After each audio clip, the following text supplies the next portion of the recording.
فضائل نماز۔ معزز سامعین کرام، آج کی ویڈیو میں آپ لوگوں کے ساتھ نماز کے حوالے سے ہمارے پیارے نبی حضرت محمد مصطفیٰ صلی اللہ علیہ وسلم کا ایک حدیث بیان کرنے والا ہوں، جسے سننے اور دیکھنے میں ہماری کافی زیادہ کامیابی ہے۔ تمام اہل مسلم سے درخواست ہے کہ اس کو توجہ کے ساتھ سنیے۔ بسم اللہ الرحمن الرحیم۔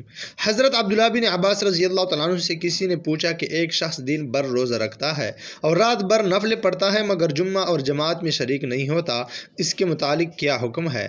آپ رضی اللہ تعالیٰ عنہ نے فرمایا کہ یہ شخص جہنمی ہے۔ اللہ تعالیٰ ہم سب کو جہنم سے بچائے۔ فائدے میں شیخ صاحب لکھتے ہیں وہ ایک خاص زمانہ تک سزا بھگتنے کے بعد جہنم سے نکل آئے کہ بہرحال مسلمان ہے مگر نہ معلوم کتنے عرصے تک پڑا رہنا پڑے گا۔